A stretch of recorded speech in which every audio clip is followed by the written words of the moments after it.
Okay, now this lesson is going to be about perfect squares and non-perfect squares and square roots and radicals. Why are we doing that with exponents? Because when we do, please excuse my dear Aunt Sally, okay? So we know that the opposite of multiplication is division, and we know, or inverse functions, and we know that multiplication and division are inverse of each other, and addition and subtraction are opposites or inverse of each other. Well, exponents and radicals are also opposite, are opposites of each other. So just like multiplication is opposite of division and addition is opposite of subtraction, the opposite of exponents is radicals. And that's what we're going to talk about. And that's why we're including it in this unit. So the first thing that we need to know is definitions of a radical. Like, what does it look like and what can it look like? So this number outside, this n, that's called the index. And that is telling us how many times this guy needs to be the same. So we're going to look at that. And what is this guy's name? If it's located under this root, it's called the radicand. Radicand. This is actually called the radical. Okay. Now, if there's no index written outside, it is assumed that n is always equal to 2 because it's instinctual. If I said square root of 4, you would tell me 2 because 2 times 2 is 4. So it's understood that that index is 2, meaning 2 guys need to be multiplied together to be 4. If I'd said square root of 16, it's 4 times 4. 2 numbers are equal to 16. That's why we have that 2 is considered, that's the index, but it's understood that it's 2.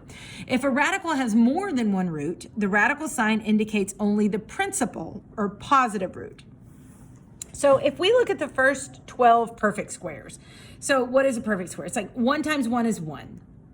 2 times 2 is 4.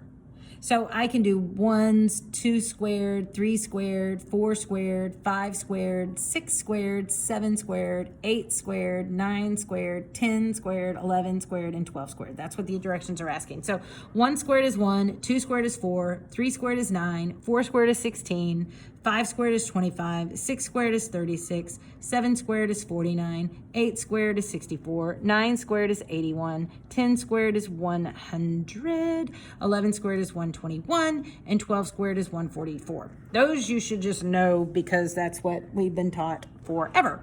So on the perfect squares, number 1, the perfect square of 81 is 9. The perfect square of 484 is not easy off the top of my head, so I'm going to show you how to do that one in a second. The perfect square of 64 is 8. And if I look here, if I simplify this, the square root of 4 is 2. So if I multiplied 18 times 2, that actually would give me 36. So I can work that one out. So 256, the square root of 256 is 16. So this means 3 times 16, and 3 times 16 is going to be 48. Here I can work this out. This is saying negative 5 times the square root of 121, which is 11, and that gives me negative 55. And then how do you do a fraction? Well, it's easy. You take the square root of your numerator and the square root of your denominator, so you get 1/4 is my answer. Square root of 9 is 3, and the square root of 10, or 100 is 10, so 3/10 would be my answer. On number 9, the square root of 25 over 49 would be 5/7 because the square root of 25 is 5 and the square root of 49 is 7. So 5/7. All right, so those are perfect square roots. But how do we simplify non-perfect square roots? What do we do there? Well, here are the steps. We find the largest perfect square that the radicand is divisible by, and then we break it down using the radical, okay? So I know when I look at 24, I know that the square root of 4 times the square root of 6 is 24. So what do? Well, what is the square root of 4? It's 2, and then what's left over, that is what goes over under the radical. So I'm finding my perfect squares here. So it's pretty easy when they're simple like this. Like the square root of 48, I know is the square root of 16 times the square root of 3. Well, I know that the square root of 16 is 4, and what's left over? Well, square root of 3. So those are my answers. Same thing with 72. I know that the square root of 36 times the square root of 2 is equal to the square root of 72. And I know the square root of 36 is 6, so it's 6 square roots of 2. That's my answer. 63. I know square root of 7 times square root of 9 is equal to the square root of 63. So I know the square root of 9 is 3, and then what's left over? Square root of 7. So that's my final answer. Always the radical comes after this coefficient. I'm going to call him a coefficient because he's in front of that radical. Same thing with square root of 90. It's the square root of 10 times the square root of 9. And I can take the square root of 9, which is 3, and what's left over is square root of 10. 175, I know that square root of 7 times square root of 25, because it takes 25, if I have 7 quarters, it's 175. So square root of 25 is 5, and what's left over is square root of 7. Okay, but let's say we didn't know. Let's say we didn't know those perfect squares off the top of my head. So let's say I'm over here, and I have 162. So what you can do is you can make a factor tree. So you can say like break 162 down. So 2 times 81. And if I break it down right here, I can recognize that, oh, look, I can take the square root of 81. So the square root of 81 is 9, and what's left over is the square root of 2. Okay, so what I would do is I would break it down first using a factor tree. I know 2 can't go into 245. I know 3 can't go in there. 4 can't go in there because it's not even. I do know 5 goes in there because it ends in a 5. So how many times does 5 go into 245? Well, 5 goes into 24 4 times with 4 left over, and 5 goes into 45 9 times. And now I look here and look. Square root of 49 is a perfect square. The square root of 49 is 7, and what's left over? Square root of 5. And that's my answer. All right. So if I look at 3, 9, 13, 2 doesn't go in there because it's not even. 3 doesn't go in there. 4 doesn't go in there because it's not even. 5 doesn't because it doesn't end in 0, 5. 6 doesn't because it's not even. So 7 is always that tricky one that always tricks me up. So I'm going to test. Does 7 go into 343? 7 goes into 34 4 times with 6 left over, and 7 goes into 63 9 times. So yeah, it does. So square root of 7 times square root of 49, and I can recognize square root of 49 is a perfect square, so 7 square root of 7 would be the simplified answer to that one. All right, 117, okay, 2 doesn't go in there, 3 doesn't because 7, 8, oh yeah, 3 does go in there, 3 goes in here. So 3 goes in there, 3 goes into 10 3 whole times with 2 left over, and 3 goes into 27 9 times. But look here, 39 is not a perfect square.